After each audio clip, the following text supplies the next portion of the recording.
ចលកាសល្អជាសៀក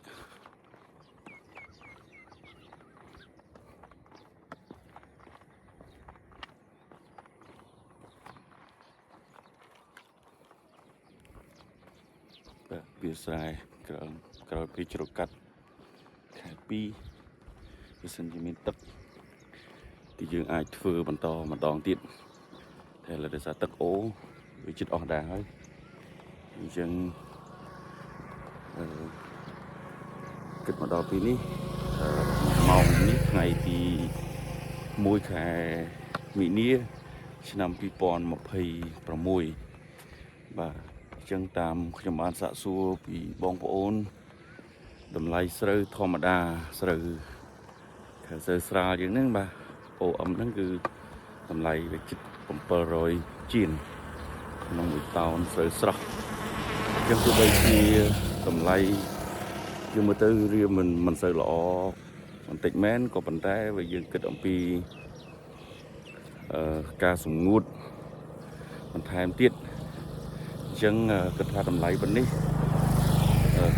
ជាបទពិសោធន៍របស់ខ្ញុំគឺយើងអាចទទួលយកបានពីព្រោះយើងច្រូតភ្លាមយើងថ្លឹងភ្លាមតែម្ដងអញ្ចឹងស្រូវស្រស់បាទអញ្ចឹងទៅពេលដែលយើងហាលស្ងួតវាយជាងកវាអាចស្រកគីឡូច្រើនហើយស្រូវស្ងួតហើយជាចន្លោះគីឡូហើយ1គីឡូហើយជា1000តិចតួចអីចឹងបាទតាមការសាកសួរបាទអញ្ចឹងបើសិនជាយើងមានប្រព័ន្ធធារាសាស្ត្រឲ្យបានគ្រប់ជ្រុងជ្រោយឬក៏ឲ្យបានគ្រប់គ្រាន់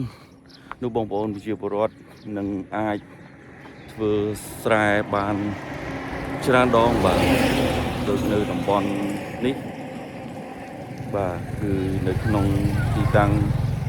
នៃទឹកដីឃុំមេសរប្រច័ណ្ឌស្រុកពីរាំងខេត្តព្រៃវែងបាទអញ្ចឹងក្នុងអំឡុងនេះខែ3ឃើញថាយើងច្រូតអស់ហើយអញ្ចឹងទម្រាំតែដល់រដូវវស្សាទឹកធ្លាក់ចុះមកវិញយូរមែនទែនបាទដល់ខែ7ខែ8ឯនោះហើយតំបន់នេះមែនទែនទៅដូចជាទឹកក៏ទឹកទន្លេឬក៏ទឹកបឹងដែលត្រូវឡើងមកក៏វាអត់ដល់ប្រហែលដែរបាទដល់តែខាងក្រោមតាមមាត់អូទេបាទអញ្ចឹងមានន័យថាសង្វាក់ផលិតកម្មគឺយើងអាចធ្វើវិលជុំក្នុងមួយឆ្នាំ3ឬក៏4ដងវាអាស្រ័យទៅតាមរដូវកាលហ្នឹងរយៈពេលនៃការធ្វើស្រូវពូជស្រូវនីមួយប៉ុន្តែជាពិសេសគឺការផ្គត់ផ្គង់នៅទឹកបាទហើយនឹងគេយើងទុកគេហៅថាភាសា